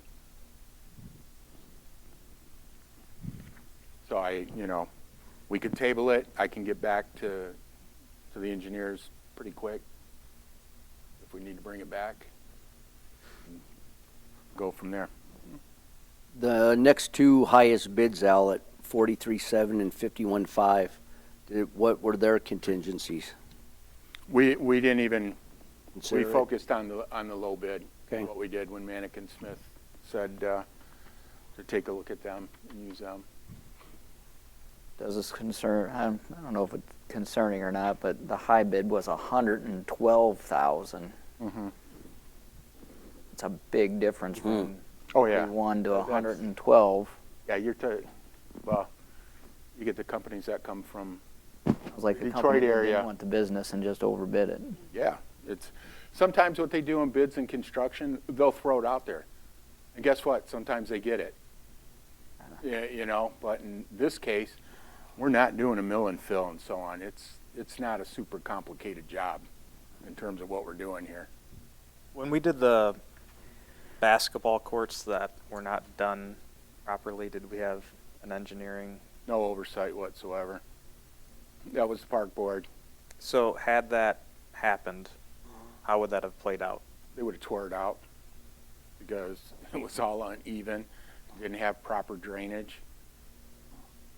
That was, well, first of all, that project was never engineered in terms of how it should be. Concrete guy, they laid it out instead of an engineering firm, because the thing is they should have been taking a look at the slope for the drainage and where that water was going to go. They also didn't have, and the park board is going to correct it, they didn't have any ADA accessibility. You have people in wheelchairs that play basketball. Well, it's not very easy to get on that basketball court. So yeah, there were definitely issues in terms of that whole project.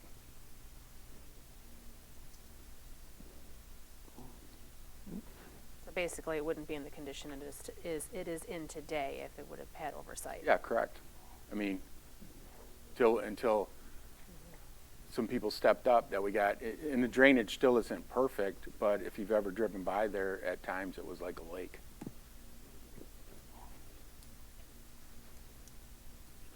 So, just need to know where you'd like to go with it. If you want me to get some pricing on an engineer, I'm happy to do that. No, I understand the contingencies. Just a concern that they'll hit that contingency. That's what they do. Well, here, yeah. That. Bid it low because they know there's going to be changes later. We could always approve as is, and all those change orders just have to come to us before they can go further with it. Exactly. I would be more comfortable with that than just giving them a blank check of $8,300. Yeah, I don't have a problem with that, bringing change orders back. No. You know what I mean? Because, like I said, on this one, we're not building a structure. You know what I mean? So I take a look, okay, what could go wrong? All right, maybe something, one catch basin might be worse than the other or whatever, but we can do that. And I will tell the contractors that any change order's got to come before the board. Not guaranteed. You know what I mean? It'll be like, so. I'd be And we do make it better with that. Yeah. The other thing we do too is we tell all these contractors in our bid documents, it's your responsibility to come out and look at the job before you bid it. So, like I said, I felt pretty good talking with them. Their backgrounds in terms, it's like third generation company that they've been doing this stuff. So they're not a brand new company, which I feel a little more comfortable with too, because we see a lot of human. And a result of the library having to be closed down for a couple days, or they just sections at a time? We're gonna, with the township hall, I'd like to get them to do it on the weekend. And I'll talk to them. The library, I'm gonna have to coordinate that with Jody to say, hey, what days are good, or like I said, theirs is gonna be a little easier to do, because they don't have to fix stuff. So they might have parking on one section, have to come back to the other section, but I'll coordinate that. You were asking, Todd, about completion on page 3 of 11. It says time of completion. All work shall be completed on or before October 1st, 2026. Yeah, but I talked to him. They're holding their bid for us, and he did say that they'll go beyond October if they have to start. Okay.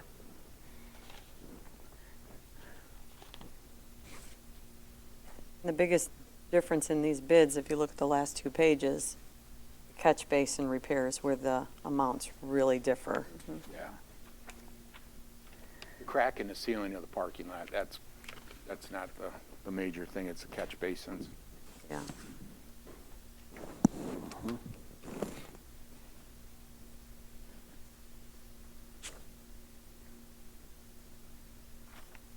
So if we want to get a motion, make that change, we can do that. Okay, what did you guys say that you wanted to do, you felt more comfortable with? Having all change orders come to us instead of just giving them a blank $8,300. $8,300. Sounded like a motion. Oh, there's a lot to this We're making a motion. vote. What about the? I don't know how to word it. I don't want to word it. Done wording it. You guys do it.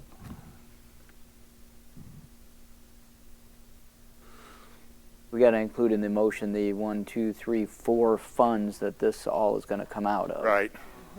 Correct.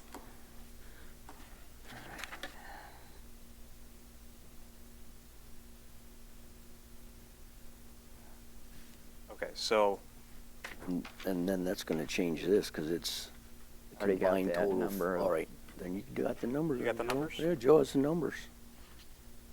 Instead of 62,375, I got 54,055.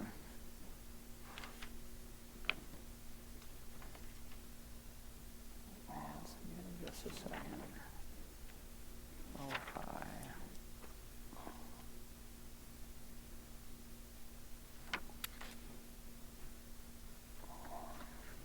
So all we're going to do is exclude the 8320. Yeah. Okay. Keeping the 12.5. Yeah, we're keeping the 12.5.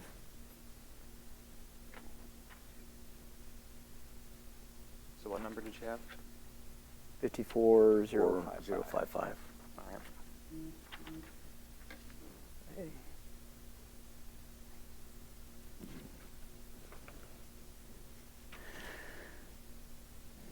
Well, so then are you taking the 8320, dividing that by 4 and taking it off of the 4 numbers from the 4 accounts? Is that what we should do, Al? Or Krista?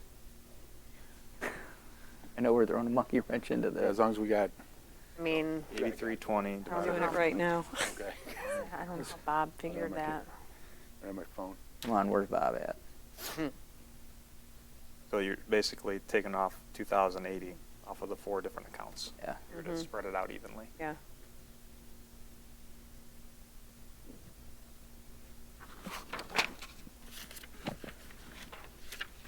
Did Bob give you these numbers? I think that's what he gave to you. Okay, the numbers here are just the bid, Just the bid? just the bid. Okay. So you would have to say, these numbers are the bids, then add the engineering. And subtract. Then we'd be good. So we wouldn't, we would just say, this is coming out of this, and then the 66 for engineering would be divided between the 4 numbers. That's how I would word it. I mean, the 12.5 for the Or engineering 12.5, yeah, would be divided by the township capital asset library and library maintenance fund? yes. Okay. I think that's the easiest way to word it, because those numbers are already the bid. Okay.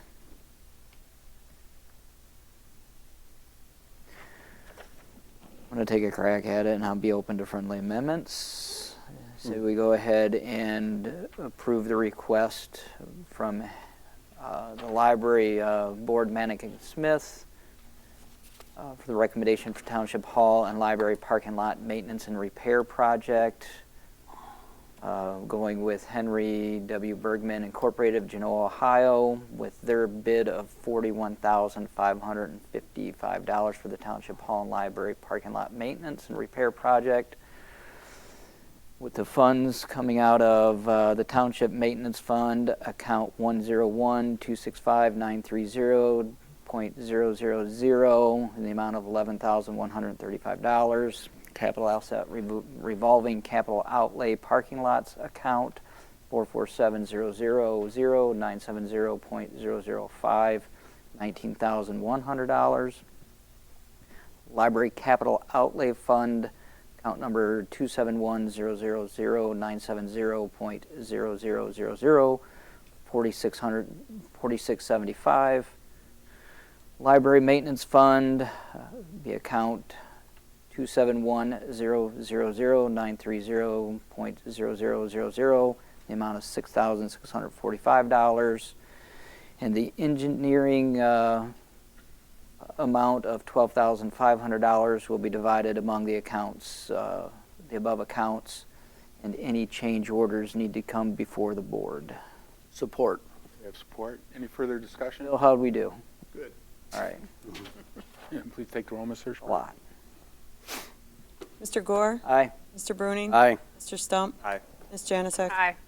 Hirschberger votes aye. Mr. Pryor? Aye, motion carries. Next, we have 7G, election workers' pay.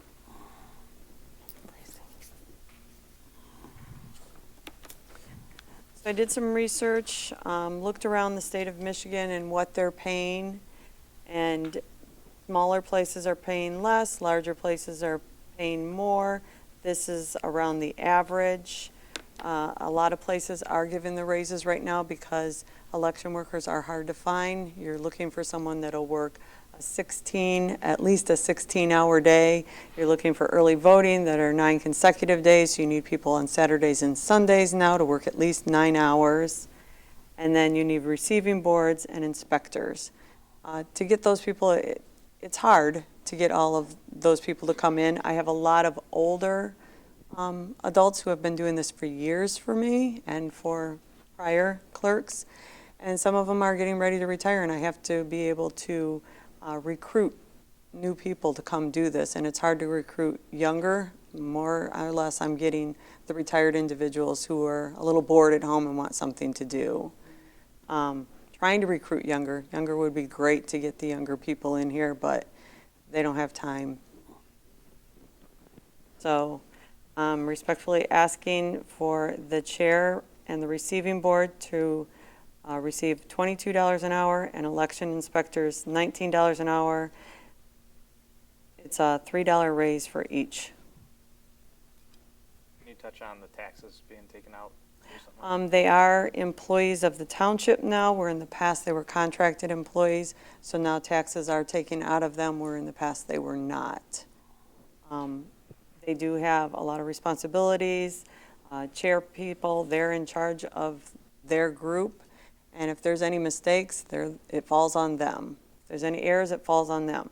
If the county says, hey, we have questions, that chairperson is the one who has to go to the county and say what happened or how it happened and explain the numbers and everything. So there are a lot of responsibilities on those chairpersons. Trudy, how many election workers do you have? Over 100. Over 100? Mm-hmm. And there's what, twice a year? Sometimes, maybe 3, depending on Like what's in going 2 on years, I'll March. have 4. You'll have 4. But this year, There were 3. there's going to be 3. Yes, November will be my 3rd. 12-hour days? Oh, 15. 15? Yeah, You're early looking at- voting is at least 9 hours. 2 years ago, those were 10, 11, sometimes 12, depending on how long my line was when we closed. But election days are a good 15, 16, sometimes longer. I've had all-nighters. So you're looking at, if a poll worker works all 3 elections, it's going to increase their pay by $135. I mean, that's the least I think we can do, because I love seeing the poll workers there. I feel very confident in our elections. I love going in there with my ID. I hand it in. This person checks it. This person checks it. I get my ballot. I go in there, and another person slides it through. I've been voting at the same poll place for over 25 years, and you know, you get to know the poll workers. Some have changed, but some have been steadfast and been there. It's like seeing old friends when you go in there a lot of times. So, right. I don't see an issue with this. You can come and pull weeds with Mike also. Maybe I'll do that. I just got to let Mike know, we do have a union here, Mike, so we got to watch some of that. We do appreciate your efforts, though.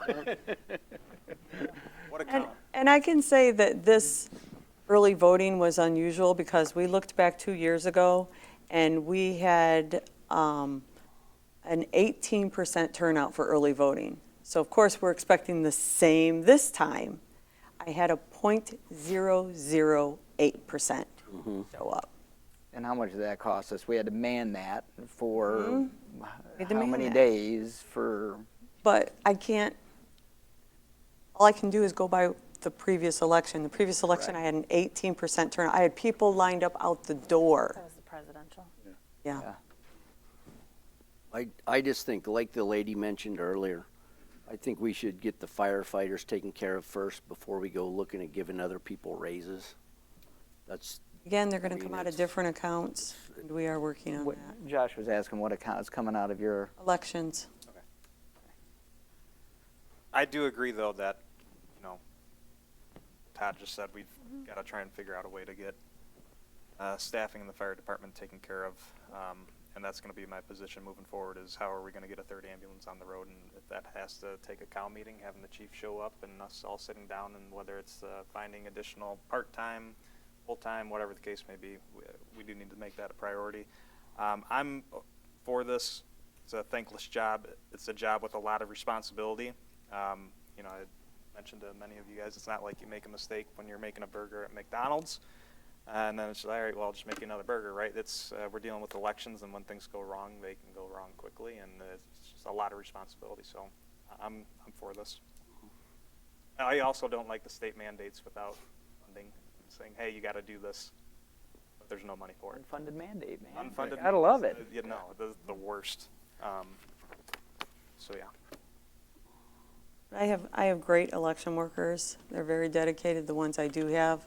Just want to make sure that I can get, when these decide to go, which I have some that are looking at leaving, that I can get new ones to replace them that are just as good. And so if there's no other questions, I'll make a motion. Make a motion that we increase the pay for a chair of a precinct and a receiving board from $19 to $22 an hour, and an election inspector from $16 to $19 per hour. Support. Seeing support, any further discussion? Seeing none, please take the roll, Ms. Hirschberger. Trigger votes aye. Ms. Jandisek? Aye. Mr. Gore? Aye. Mr. Stump? Aye. Mr. Bruning? no, Mr. Pryor? Aye, motion carries. Next, we have 7H, board meeting procedures. Mr. Stump?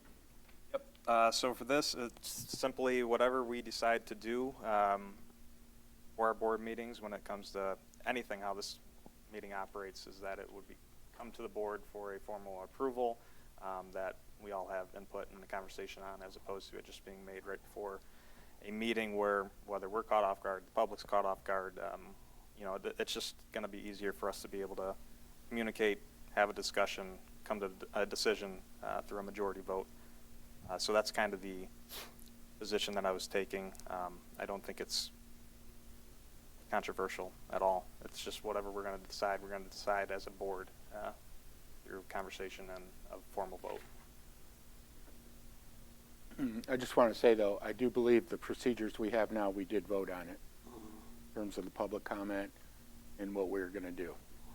Yeah, so the two things that come to mind and was kind of the origin of this would have been, I forget how long ago it was now, but when we decided,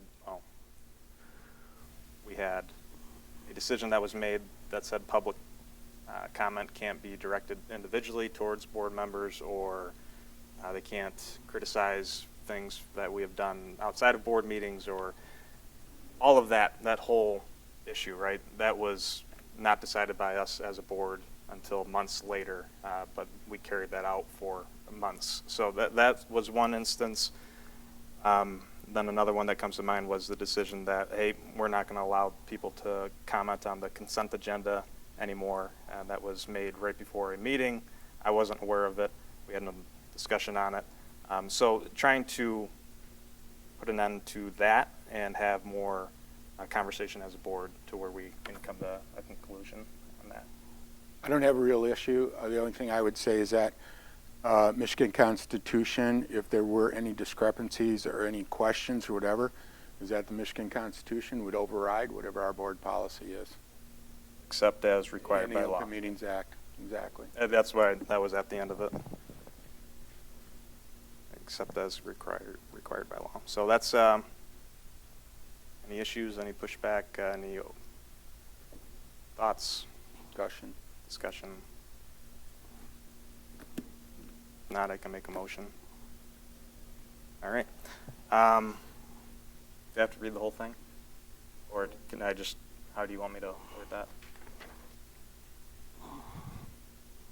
Maybe that's a All Phil right. question. I will make Maybe a that's a Phil motion. question. Maybe that's a Phil question? Bill, you just want me to read the whole thing? I think it would be appropriate to read the whole thing as your motion, yes. I will make a motion that we adopt a new board meeting procedures, that any changes to the established procedures governing township board meetings, including but not limited to public comments, procedures, speaking time limits, restrictions on topics eligible for public comment, the timing of public comment, or the order of business, must be formally approved by a majority vote of the Bedford Township Board. I can't even read right now.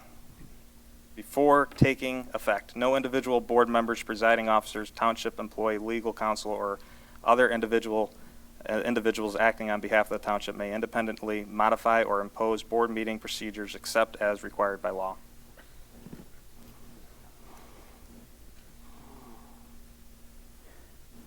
So, real quick, Phil, I understand we're making I understand what Josh is saying here, but how does that affect future boards? Because really every 4 years, all 7 board members could be voted out. And then a new board can come in and change this, correct? It could. It would have to go to the vote of the board.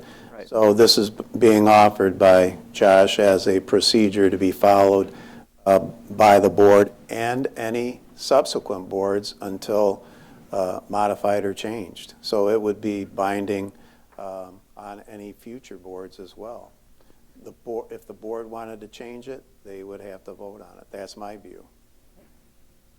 Support. Any further discussion? You support, Joe? Any further discussion? Please take the roll, Ms. Hirschberger. Mr. Stump? Aye. Mr. Gore? Aye. Mr. Bruning? No. Ms. Janusik? Aye. Ms. Sal's votes meeting, Al aye. should run it, not you. Mr. Pryor? Yes. Aye. Motion carries. Mhm. Motion carries.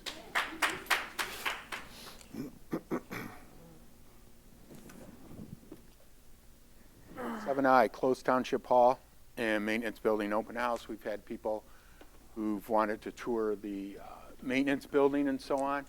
And so we kind of looked at it and said, hey, why don't we maybe combine that with an employee picnic in the back. People could also meet employees and so on. We do the cookout there. That was the intention, is try and do something nice for our employees. And that's what we looked at. If the board wishes that the employees use their own time, fine.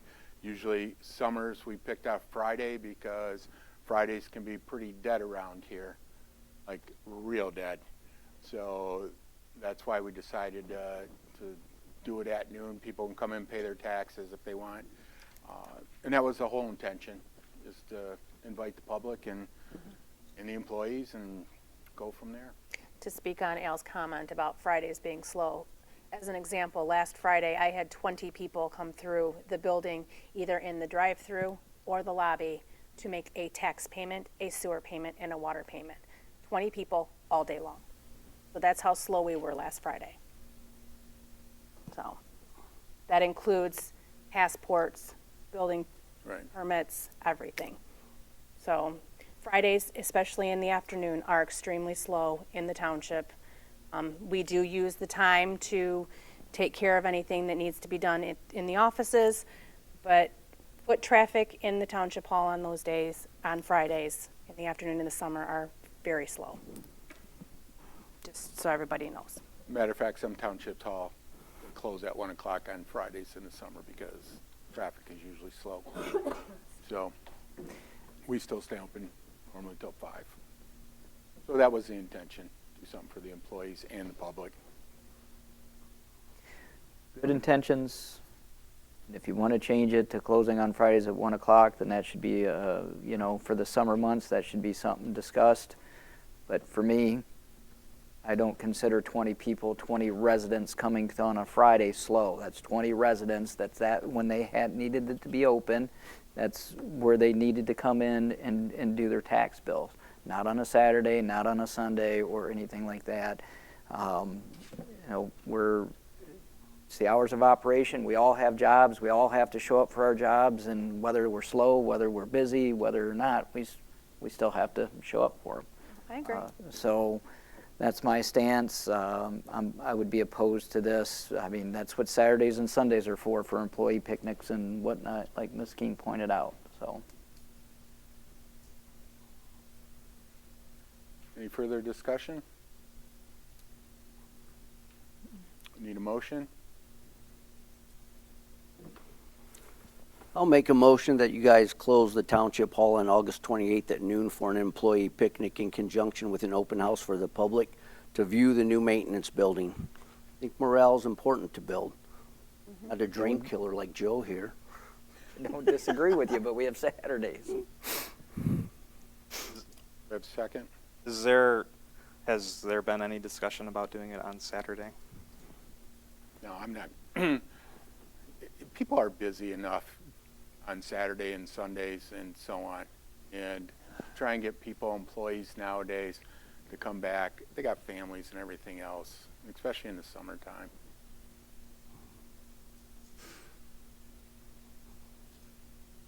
Support. Have support? Any further discussion? Ms. Hirschberger, take the roll. Mr. Bruning? Aye. Mr. Stump? Aye. Mr. Gore? No. Ms. Janusik? Aye. Hirschberger votes aye. Mr. Pryor? Aye, motion carries. Next up, comments from the public. Comments limited to 2 minutes for each individual.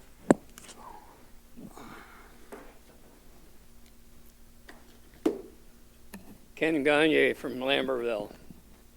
I'm going to talk about consumers, a subcontractor called Tree Smith. And I've talked to these people, so I feel I can talk about them. They came July 15th between 1 and 1:30 to one of my houses in Samaria, 1259. And they butchered the tree that was out in front. I mean, literally butchered it. So I gave them the benefit of the doubt to pick up the brush. I waited about a week or 10 days, and I got a hold of them. And the guy said, we don't come back and chip it. That's your responsibility. Well, I wasn't satisfied. So I called Consumer. Consumer told me the same thing. So I called the road commission. I said, this tree is on your property more than it is on mine. It's right on the edge of the property. We'll send somebody out. So they came out, they called me back and said, we're not going to do nothing. So I wasn't satisfied. So I called Tree Smith back. And the guy said, I'll find what day I can come out and take a look. So he called me August 11th, and he said, I'll be there, he said, within a half hour. So that put him there about 1 o'clock. So he's on his phone, he's looking at the brush, he's on his phone, he said, we have no record of that tree ever being touched. I said, well, it was touched, and it was your vehicle. So another guy shows up. He says to the guy, did you find any record of it? He said, no. So after about 20 minutes, he says, it's your responsibility. I'll finish it next meeting.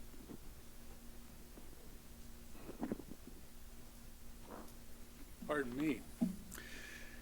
Ned Berkey, Ida. First of all, days of the week that go down to Whitman and go down Lewis and go by Car Park, and the pickleball courts are terrific. So I don't know who's responsible. I guess ultimately you are, but it's wonderful. So good job on the pickleball courts.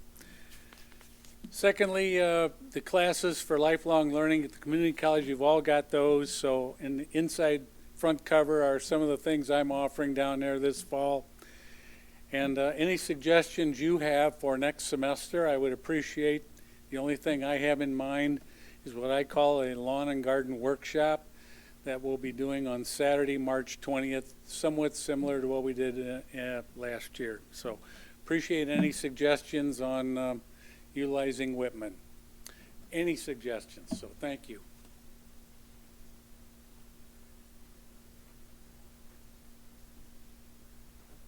Carl Arnold, President of Bedford Firefighters Association, Local 1136, Michigan Association of Firefighters, here under Public Act 336, Public Employment Relations Act, exercising my First Amendment rights and the rights afforded to me under that act. First of all, I'd like to thank the board and the community for the support that you've shown the fire department over the last several months. Definitely appreciate the voter turnout at the August primary and the support that you continue to give us. I'd also like to remind you that in November we still need that support. I thought after the June 2nd meeting I wouldn't have to come up here and talk about this contract again, as this board took action to ratify that contract. Unfortunately, after changes were made, we felt that we had the duty to re-ratify it as a local. That ratification failed.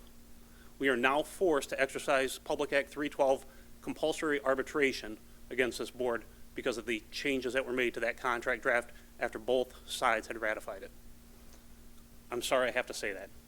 Thank you.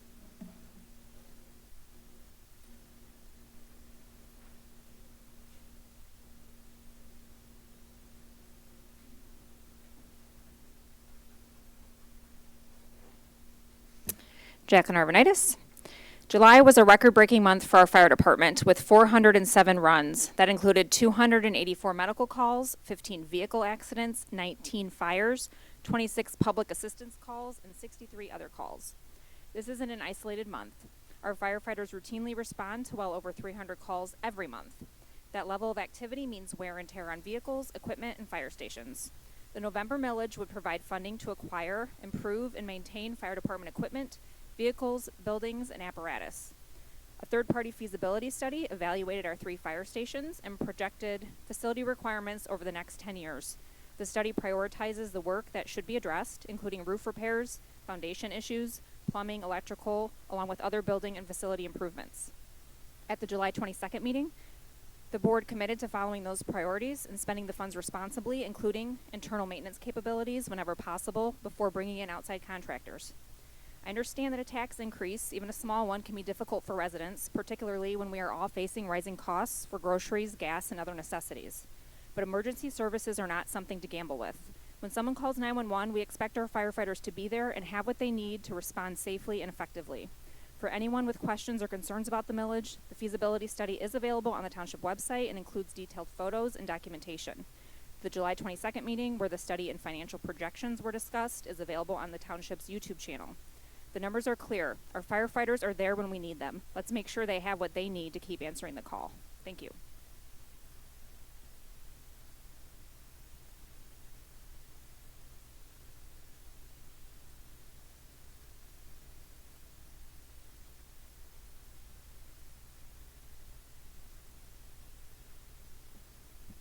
Mike Malone again. A couple things. Thank you for the vote for the future election workers. It's going to make Trudy's job a little easier, and hopefully we'll get some better workers and more workers. Second of all, a comment about consumers coming through, changing the telephone poles. I got one in my backyard, and I got one that's halfway cut off. They say it's there for cable and stuff. Can we make the cable companies, the phone companies come in and remove the pole and attach their equipment to the new pole? I drive all over Bedford Township, and I see 2 1.5 poles all over. Nobody's taking down the pole. Consumers put the new ones in. Let's get these people to get their stuff over the new pole, get the other pole out. Next thing, is there something we can do about all the golf carts and mini bikes in the neighborhoods? I know Dundee's got an ordinance. They make them get licensed and restrict them for different hours. I live in Green Hills, and it's the wild, wild west in there. I got mini bikes after mini bikes flying at high rates of speeds, going through the stop signs. I live on a corner, and it's pretty bad. We've had accidents in the past. Something needs to be done. These golf carts need to be licensed. They need to be insured. They have to follow the same rules that I have to. Most of them are underage drivers, under 16. The adults I see driving them are usually intoxicated, having beer bottles, smoking weed. So something needs to be done with the golf carts and the mini bikes in our neighborhood. Thank you.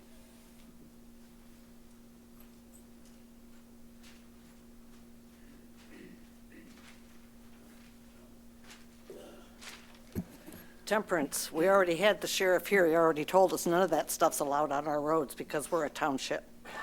I'm wondering why Al had to leave, why he couldn't just sit in his chair. The other thing is I'm hoping the developer will check with Michigan Eagle. The papers you will see, say Columbus, Ohio. We're not Ohio people, there's a line there. Hopefully, after the rezoning, some of this stuff will make some sense, but it doesn't make sense to rezone after, because all it's gonna do is create a sympathy vote for yes. Do we owe an allegiance to use Michigan companies when we do jobs here? We always have an allegiance to Michigan this and Michigan that, and yet we keep hiring people from outside our own state.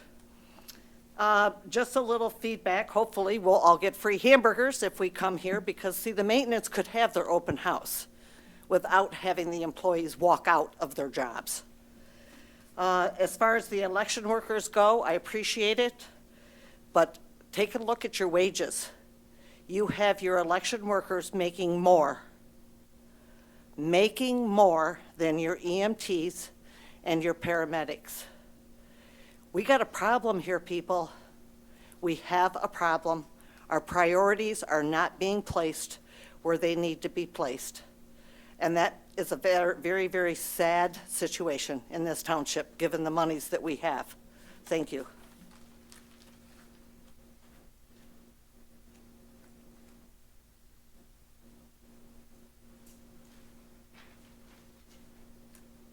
Hello, good evening. I am Pamela from Temperance. I would just like to invite everyone on the board and everyone in this room and watching on YouTube to our Bedford Indivisibles Summer Community Picnic. It's going to be held this Saturday at Vienna Park from 1 p.m. to 4 p.m. And in the spirit of bringing our community together and being what we need for each other, we are hoping to feed the community. It will also be an opportunity for members of the community to meet some candidates that are going to be on your November 3rd election. So come down. I have exactly one flyer. I'm happy to make copies, but if you would like one flyer, I have it. Secondly, thank you, election workers, for what you do. Your job is thankless and tedious and very difficult. Thank you. But I do agree with Ms. Keene that if our election workers are making more money than our EMT, firefighters, paramedic, then we have a problem. Our election security is of utmost importance, but so are our physical safety. I had an experience with the Bedford Fire Department many years ago, and even though the situation was a little ridiculous on my part, they treated me with kindness. They were professional. They were there. They deserve everything we can give them. And third, I would just like to provide a tiny nugget of perspective on the condominiums. Not every person that's going to be moving into these condominiums are coming from a home. Unfortunately, I'm going to make a lot of people mad when I say this. I moved from Perrysburg in an apartment to my home in Temperance now. So I did not leave behind a home, I left behind an apartment. So that is the reality of the housing market right now. Thank you so much. Anybody else before we start board comments? Seeing none? My head is pounding, so I'm going to try and make this quick. There is a park grant for invasive species through the state level that I think, hope Josh, you're part of the park board, that you guys can take a look at and hopefully get some money to help out with, is it Wheeler, that the Tree of Heaven or whatever it was. So hopefully we can get some money for that. There was a comment made about Trudy and your responsibilities as clerk, and I maintain that your responsibilities, and you know this, is Bedford Township election information and communication and making sure that we run smooth elections down here. You do not have any responsibility to defend and communicate about what is going on around the state and other counties. You made a comment that it is Al's meetings and he should run it how it is, or how he wants, and I would agree. You've done a great job, at least in my perspective, in wanting to work with the board and build consensus and, bringing us together and listening to us and communicating with us on that. So I just want to give you a lot of credit for working with us and being open to everything that we have to say with how you run your meetings. And I think you're doing a great job, so thank you. That's all. Done? Listen, everyone have a good night, good weekend. I'll pick weeds with you in the parking lot, Mike. We can water the flowers, too. God, I'm gonna have to follow meetings. Joe? School starting around the county, different schools, school starting days. Bedford, I think, is September 7th or 8th. Some of them are starting on the 24th, 31st, where have you. Watch out for the kids in the school buses, folks. I can't stress that enough. I mean, plan a little bit extra time for your morning commute and your evening commute. That being said, but also high school sports are starting. I know Bedford High Soccer has their first game tomorrow in Monroe already, and we're still 2 weeks away from school even starting. Ken, I understand, but I got a solution for your tree problem, man. I had that problem when my trees got painted with the blue dot that they were going to get fixed. When those boys showed up, I walked out there, thanked them for what they were doing, offered them some water and some Gatorade, and they trimmed my trees beautifully and cleaned up the mess, and I didn't have an issue. So, I mean, I'm just throwing that out there. But it worked for me, so give that a try. I'm going to solve the problem. Yeah, I'm sure you will. The grass, you'll never trim it again. There you go. But other than that, everybody else have a great weekend.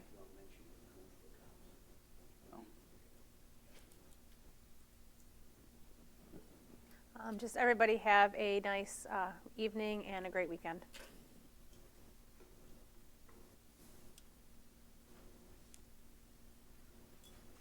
All I have is the election went very well. There were no issues, no problems.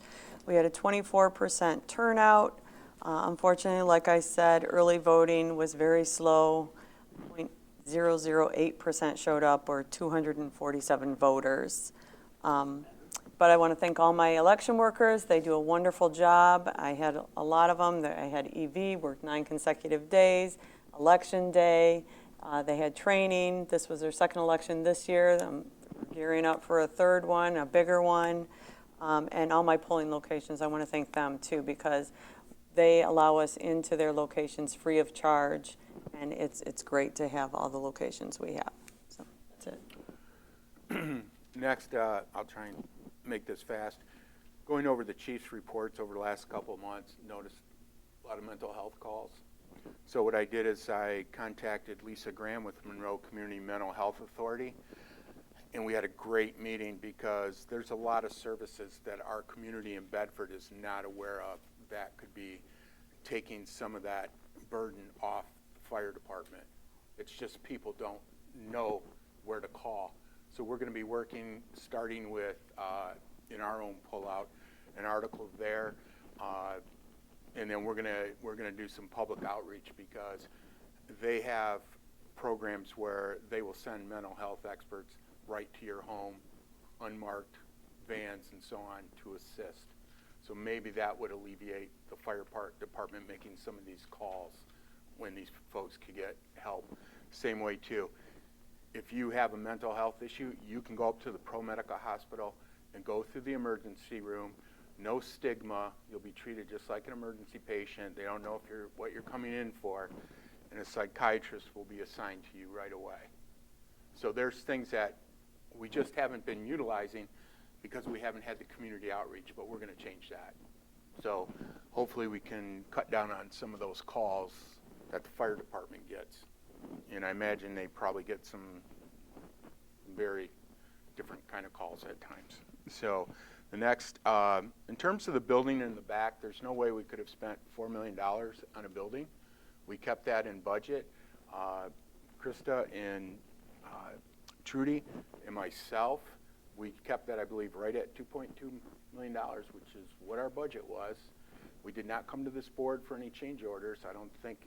So we held our ground. There were things that, yeah, we did trade off here and there, but we were not going over budget. There's no way that we could have ever spent $4 million because we only got, like, what was it, $3.1 million in ARPA money? And we did not use all that for a building. So I don't know where numbers come at $4 million. The roundabout should be done in October. I've had talks with the road commission. We had utility issues. in terms of relocating and so on. That's the problem in construction. You go in the ground or you tear open a wall, you just never know what's going to happen. That's what happened. So they're looking October, which should be pretty good. There's been rumors that there's a data center going in Erie. They have a moratorium on data centers because we were running the sewer line, so we had all these rumors floating around. We control the capacity of what we grant when we extend the sewer line. That sewer line is going up so that people can tap into it who have septic systems. Some of them are probably are failing, and that leaches over to Lake Erie. Also, they're going to eventually try and get this up to Erie Mason that needs a pump station, which will save them millions of dollars, because I think they were talking like $2 million or something for a pump station. I mean, it's kind of outrageous, huh? Yeah. That's failing.